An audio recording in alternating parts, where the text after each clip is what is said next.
ಸರ್ವೇ ಭವಂತು ಸುಖಿನಃ. ಇಂದಿನ ಭಕ್ತಿ ಸಂದೇಶವನ್ನು ನೋಡೋಣ. ಸಂಕರೋ ನರಕಾಯೈವ ಕುಲಜ್ಞಾನಂ ಕುಲಸ್ಯ ಚ ಪತಂತಿ ಪಿತರೋ ಹ್ಯೇಷಾಂ ಲುಪ್ತ ಪಿಂಡೋದಕ ಕ್ರಿಯಾಃ. ಇಂಥ ಕುಲಗಳಲ್ಲಿ ಏನಾಗುತ್ತೆ? ಸಂಕರ ಆದಾಗ, ಕುಲಗಳು ನಾಶವಾದಾಗ ಅಲ್ಲಿ ಏನಾಗುತ್ತೆ? ಲುಪ್ತ ಪಿಂಡೋದಕ ಕ್ರಿಯೆ, ಶ್ರಾದ್ದಗಳು ಸರಿಯಾಗಿ ನಡೆಯೋದಿಲ್ಲ. ಶ್ರಾದ್ದ ಮಾಡೋದಕ್ಕೆ ಅಧಿಕಾರಿಗಳು ಇರೋದೇ ಇಲ್ಲ ಸರಿಯಾದವರು. ಬೇರೆಯವರು ಇವಾಗ ತಂದೆಯ ಶ್ರಾದ್ದವನ್ನು ಮಗ ಎಷ್ಟು ಮುತುವರ್ಜಿಯಿಂದ ಮಾಡ್ತಾನೋ ಅಷ್ಟು ಮುತುವರ್ಜಿಯಿಂದ ಬೇರೆಯವರಿಗೆ ಮಾಡಲಿಕ್ಕೆ ಸಾಧ್ಯವಾಗೋದಿಲ್ಲ. ಆದ್ದರಿಂದ ಯಾವಾಗ ಕುಲವೇ ನಾಶವಾಗಿ ಹೋಗುತ್ತೋ ಪಿತೃಗಳು ಇನ್ನೂ ಇರ್ತಾರೆ, ಅವರಿಗೆ ಶ್ರಾದ್ದ ಮಾಡೋದಕ್ಕೆ ಯಾರು ಇರೋದಿಲ್ಲ. ಆದ್ದರಿಂದ ಅವರೆಲ್ಲರೂ ಕೂಡ ಪ್ರೇತಗಳಾಗಿ ಉಳ್ಕೊಳ್ತಾರೆ. ಅವರಿಗೆ ಸದ್ಗತಿ ಅನ್ನೋದು ಪ್ರಾಪ್ತಿ ಆಗೋದೇ ಇಲ್ಲ. ಅವರು ದೇವತೆಗಳಿಗಿಂತ ಪಿತೃಗಳು ಬೇಗ ಆಶೀರ್ವಾದ ಮಾಡ್ತಾರೆ. ಆದರೆ ಈಗ ಅವರಿಗೆ ತಮಗೆ ಬೇಕಾಗಿದ್ದವರಿಗೆ ಸಿಗದೆ ಹೋದಾಗ ಆಶೀರ್ವಾದ ಮಾಡುವಂತಹ ಶಕ್ತಿ ಅವರಲ್ಲಿ ಇರೋದೇ ಇಲ್ಲ. ಇದೆಲ್ಲ ತೊಂದರೆ ಆಗೋದ್ರಿಂದ ಕೊನೆಗೆ ಏನಾಗುತ್ತೆ? ಇಲ್ಲಿ ಬದುಕಿರೋರಿಗೆ ಒಳ್ಳೆಯದು ಆಗೋದಿಲ್ಲ. ಆದ್ದರಿಂದ ಧರ್ಮವೂ ಹಾಳಾಗಿ ಹೋಗುತ್ತೆ, ಮತ್ತೆ ಬದುಕಿರೋರಿಗೂ ಕಷ್ಟಗಳು ವಿಪರೀತ ಜಾಸ್ತಿ ಆಗ್ತಾ ಹೋಗುತ್ತೆ. ಇದನ್ನೇ ಇಲ್ಲಿ ತಾತ್ಪರ್ಯವಾಗಿ ಹೇಳ್ತಾ ಇದ್ದಾರೆ. ಮತ್ತೆ ನರಕವಾಗುತ್ತೆ. ಯಾಕೆಂತಂದ್ರೆ ಅಷ್ಟೊಂದು ಧರ್ಮ ಕಾರ್ಯಗಳು ನಿಂತು ಹೋಗೋದಿಕ್ಕೆ ಯಾರು ಕಾರಣರು? ಆ ಕುಲವನ್ನು ನಾಶ ಯಾರು ಮಾಡಿರೋ ಅವರು ಕಾರಣರು. ಅಂತಹವರಿಗೆ ಅಷ್ಟು ಧರ್ಮ ಕಾರ್ಯ ನಿಲ್ಲಿಸಿದ ಶಿಕ್ಷೆ ಅಂತ ನರಕ ಆಗಲೇಬೇಕು. ಆದ್ದರಿಂದ ಇದು ಬಹಳನೇ ಕೆಟ್ಟ ಕಾರ್ಯಕ್ಕೆ ನಾವು ಹೊರಟು ಬಿಟ್ಟಿದ್ದೇವೆ ಅಲ್ಲವಾ ಕೇಶವ ಅಂತ ಅರ್ಜುನ ಕೇಳ್ಕೊಳ್ತಾ ಇದ್ದಾನೆ. ಇಂದು ಶ್ರೀ ವಿಶ್ವಾವಸು ನಾಮ ಸಂವತ್ಸರೆ ದಕ್ಷಿಣಾಯನೆ ವರ್ಷ ಋತು ಶ್ರಾವಣ ಮಾಸೆ ಕೃಷ್ಣ ಪಕ್ಷೆ. ಇಂದು 11ನೇ ತಾರೀಕು ಆಗಸ್ಟ್ ಸೋಮವಾರ, ದ್ವಿತೀಯ ತಿಥಿ ಮತ್ತು ಶತಭಿಷ ನಕ್ಷತ್ರ ಕೃಷ್ಣ ಪಕ್ಷ. ಇಂದು ಶ್ರೀ ರಾಘವೇಂದ್ರ ಸ್ವಾಮಿಗಳ ಆರಾಧನೆ. ಇಂದು ರಾಘವೇಂದ್ರ ಸ್ವಾಮಿಗಳು ಬೃಂದಾವನವನ್ನು ಅಲಂಕರಿಸಿದಂತಹ, ಬೃಂದಾವನವನ್ನು ಏರಿದಂತಹ ದಿವಸ ಇದಾಗಿದೆ. ರಾಘವೇಂದ್ರ ಸ್ವಾಮಿಗಳು ಅವರ ಮಹಿಮೆ ನಮಗೆ ಹೇಳಲಿಕ್ಕೆ ಸಾಧ್ಯವೇ ಇಲ್ಲ. ಅಷ್ಟು ಪುಣ್ಯವಂತರು. ಅವರು ಜೀವಿತ ಕಾಲದಲ್ಲಿ ಪ್ರಹ್ಲಾದನ ಅವತಾರ. ಅವರು ಪ್ರಹ್ಲಾದನ ಜನ್ಮದಲ್ಲೂ ಕೂಡ ಮತ್ತು ರಾಘವೇಂದ್ರ ಸ್ವಾಮಿಗಳಾಗಿ ಜನಿಸಿದ ಜನ್ಮದಲ್ಲೂ ಕೂಡ ಅವರಿಗೆ ಯಾವುದೇ ಕಲಿಯ ಬಾಧೆ ಬರಲೇ ಇಲ್ಲ. ನಾವು ಎಂತಹ ಮಹಾಪುರುಷರ ಚರಿತ್ರವನ್ನು ಓದಿದಾಗಲೂ ಕೂಡ ನಮಗೆ ತಿಳಿತಾ ಬರುತ್ತೆ, ಕಲಿಯವರನ್ನ ಶನಿಯವರನ್ನ ಕಾಡಿದ. ಅವರು ಶನಿ ಸ್ತುತಿಯನ್ನ ಮಾಡಿದ್ರು.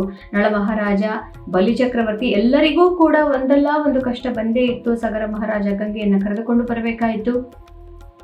ಈ ರೀತಿ ಯಾವ ದೊಡ್ಡ ದೊಡ್ಡ ರಾಜರಿದ್ದಾರೋ ಅವರೆಲ್ಲರಿಗೂ ಏನೋ ಒಂದು ಕಳಂಕ, ಏನೋ ಒಂದು ಕಷ್ಟ ಕಾಲ ಬಂದೇ ಇತ್ತು. ಆದರೆ ರಾಘವೇಂದ್ರ ಸ್ವಾಮಿಗಳು ಪ್ರಹ್ಲಾದ ರಾಜರಾಗಲಿ ಅಥವಾ ರಾಘವೇಂದ್ರ ಸ್ವಾಮಿಗಳಾಗಲಿ ಯಾವುದೇ ಕಲಿಯ ಬಾಧೆಗೆ ಒಳಗಾಗಿರಲಿಲ್ಲದಂತಹ ಪುಣ್ಯ ಚರಿತರು ಅವರು. ಗುರು ಸಾರ್ವಭೌಮರು ಅವರು. ಅವರ ಭಕ್ತರು ಇಲ್ಲದಿದ್ದವರು ಬಹಳ ಕಡಿಮೆ. ಎಲ್ಲಾ ಜಾತಿ ಮತಗಳಲ್ಲೂ ಭಕ್ತರು ರಾಘವೇಂದ್ರ ಸ್ವಾಮಿಗಳಿಗೆ ಇದ್ದಾರೆ. ಅಂತಹ ಮಹಾ ಗುರುಗಳು ಅವರು ಜೀವಿತವಾಗಿ ರಾಘವೇಂದ್ರ ಮಂತ್ರಾಲಯದಲ್ಲಿ ಬೃಂದಾವನದಲ್ಲಿ ಇದ್ದಾರೆ. ನಮಗೆ ಯಾವಾಗಲೂ ಕೂಡ ಕಲಿಯುಗದಲ್ಲಿ ಕೊನೆಯವರೆಗೂ ಧರ್ಮ ಎಲ್ಲಿಯವರೆಗೆ ಇರಬೇಕು ಅಂತ ಭಗವಂತ ಸಂಕಲ್ಪ ಮಾಡಿದ್ದಾನೋ ಅಲ್ಲಿಯವರೆಗೂ ರಾಘವೇಂದ್ರ ಸ್ವಾಮಿಗಳು ಇದ್ದೇ ಇರುತ್ತಾರೆ. ಆದ್ದರಿಂದ ಏನೇ ಕಷ್ಟ ಬಂದರೂ ಕೂಡ ಹೋಗಿ ರಾಯರನ್ನ ಕೇಳಿಕೊಳ್ಳಿ. ನೀವು ಮಂತ್ರಾಲಯಕ್ಕೆ ಆದಷ್ಟು ಹೋಗಿ, ಅಥವಾ ಶುದ್ಧ ಮನಸ್ಸಿನಿಂದ ಮನೆಯಲ್ಲೇ ಪ್ರಾರ್ಥನೆ ಮಾಡಿದರೆ ಭಕ್ತರಿದ್ದಲ್ಲಿಗೆ ಬಂದು ಆಶೀರ್ವಾದ ಮಾಡುವಂತಹ ಕರುಣಾಮಯ ಅವರು ಕಲ್ಪವೃಕ್ಷ. ಇಂದು ಅಂತಹ ಮಹಾಪುರುಷರ ಆರಾಧನಾ ಮಹೋತ್ಸವ. ಆದ್ದರಿಂದ ಮನೆಯಲ್ಲಿ ವಿಶೇಷವಾಗಿ ರಾಘವೇಂದ್ರ ಸ್ವಾಮಿಗಳ ಪೂಜೆಯನ್ನ, ಧ್ಯಾನವನ್ನು ಮಾಡೋದನ್ನ ಇವತ್ತು ಮರಿಬೇಡಿ. ಇಂದಿನ ಭವಿಷ್ಯವನ್ನ ತಿಳ್ಕೊಳ್ಳೋಣ. ಇಂದು ಶತಭಿಷ ನಕ್ಷತ್ರ.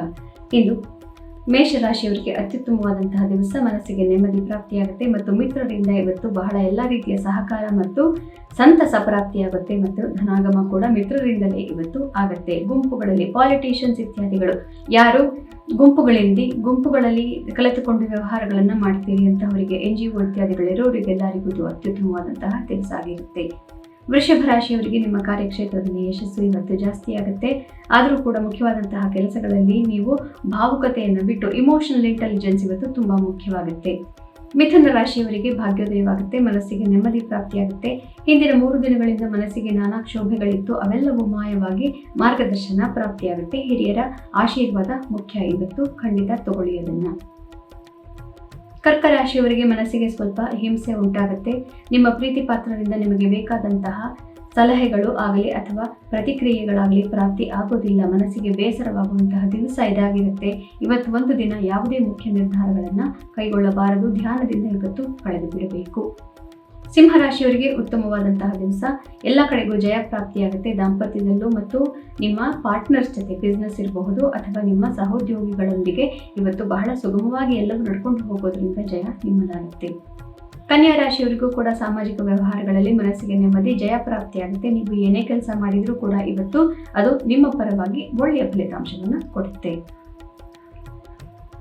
ತುಲಾ ರಾಶಿಯವರಿಗೆ ಇಂದು ಸ್ವಲ್ಪ ಕ್ಲಿಷ್ಟಕರವಾದಂತಹ ದಿವಸ. ಪ್ರೇಮ ಪ್ರಕರಣಗಳು ದಾಂಪತ್ಯದಲ್ಲಿ ಸ್ವಲ್ಪ ಕಸಿಬಿಸಿ ಇರುತ್ತೆ ಮತ್ತು ಮಕ್ಕಳಿಂದ ಸ್ವಲ್ಪ ಪೋಷಕರಿಗೆ ಇವತ್ತು ಕಿರಿಕಿರಿ ಮನಸ್ಸಿನಲ್ಲಿ. ಇನ್ವೆಸ್ಟ್ಮೆಂಟ್ಗಳಲ್ಲಿ ಇವತ್ತು ಪ್ರಾಫಿಟ್ ಬುಕ್ಕಿಂಗ್ ಖಂಡಿತವಾಗ್ಲೂ ಮಾಡಬಾರದು. ಯಾರು ಸ್ಟಾಕ್ ಟ್ರೇಡಿಂಗ್ ಅಥವಾ ಅದರಲ್ಲಿ ಡೇ ಟ್ರೇಡಿಂಗ್ ಯಾರು ಮಾಡ್ತಾ ಇದ್ದೀರಿ ಅಂತಹವರಂತೂ ಇವತ್ತು ಬಹಳ ಹುಷಾರಾಗಿರಬೇಕು. ಹಣ ಕಳೆದುಕೊಳ್ಳುವಂತಹ ಸಾಧ್ಯತೆ ತುಂಬ ಜಾಸ್ತಿ.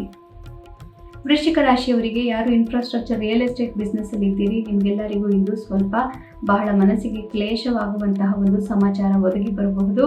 ಅಥವಾ ಕೆಲವೊಂದು ಡೀಲ್ಗಳಲ್ಲಿ ಇವತ್ತು ಯಾವುದೋ ಒಂದು ನೋಡದೆ ಏನೋ ಒಂದು ಸೈನ್ ಮಾಡೋದು ಅಥವಾ ಪ್ರಾಮಿಸ್ ಮಾಡೋದು, ಮಾತು ಕೊಟ್ಟು ಬಿಡೋದು, ಇಂತಹ ಸಾಧ್ಯತೆಗಳು ಜಾಸ್ತಿ ಇರುತ್ತೆ.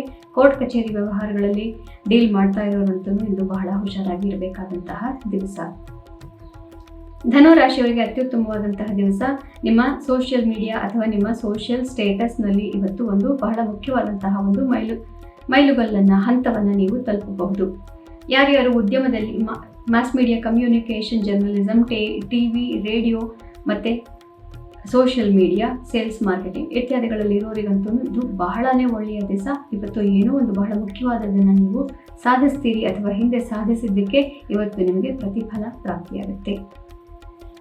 ಮಕರ ರಾಶಿಯವರಿಗೆ ಇಂದು ಸ್ವಲ್ಪ ಸಂಸಾರದ ವಿಚಾರದಲ್ಲಿ ಹೆಚ್ಚಿನ ಗಮನ ಕೊಡಬೇಕಾಗುತ್ತೆ. ಹಣಕಾಸು ವೆಚ್ಚವಾಗುವಂತಹ ಯಾವುದೋ ಒಂದು ಕೆಲಸ ಅಥವಾ ನಿರ್ಧಾರವನ್ನು ನೀವು ಕೈಗೊಳ್ಳಬೇಕಾಗಿ ಬರಬಹುದು. ಯಾವುದೋ ಒಂದು ಟ್ರಿಪ್ ಪ್ಲಾನ್ ಮಾಡಬಹುದು ಅಥವಾ ಎಲ್ಲೋ ಒಂದು ಕಡೆ ಅಬ್ರಾಡ್ ಟ್ರಿಪ್ ಇತ್ಯಾದಿಗಳನ್ನು ಅಥವಾ ಎಲ್ಲೋ ಒಂದು ಕಡೆ ಬಹಳ ದೊಡ್ಡದಾದಂತಹ ಲಕ್ಸುರಿ ಇರುವಂತಹ ಜಾಗಕ್ಕೆ ಹೋಗಿ ಬರೋಣ ಅನ್ನೋ ಮಾತುಕತೆ ಇವತ್ತು ನಿಮ್ಮ ಮನಸ್ಸಿನಲ್ಲಿ ಜರಗಬಹುದು. ಅಥವಾ ಮನೆಯಲ್ಲೂ ಕೂಡ ಐಷಾರಾಮಕ್ಕೋಸ್ಕರ ಸ್ವಲ್ಪ ಇವತ್ತು ವೆಚ್ಚವನ್ನು ನೀವು ಮಾಡಬಹುದು. ಕುಂಭರಾಶಿಯವರಿಗೆ ಇದು ಅತ್ಯುತ್ತಮವಾದಂತಹ ದಿವಸವಾಗಿದೆ. ನಿಮ್ಮ ರಾಶಿಯಲ್ಲಿ ಚಂದ್ರ ಇರುವುದರಿಂದ ಇವತ್ತು ಬಹಳ ಮನಸ್ಸಿಗೆ ನೆಮ್ಮದಿ ಪ್ರಾಪ್ತಿಯಾಗುತ್ತೆ. ಹಿಂದಿನ 2-3 ದಿನಗಳಲ್ಲಿ ನಿಮಗಿದ್ದಂತಹ ಕ್ಷೋಭೆಗಳು, ಮಾನಸಿಕ ನೋವುಗಳು ಎಲ್ಲ ಇವತ್ತು ಮಾಯವಾಗುತ್ತೆ.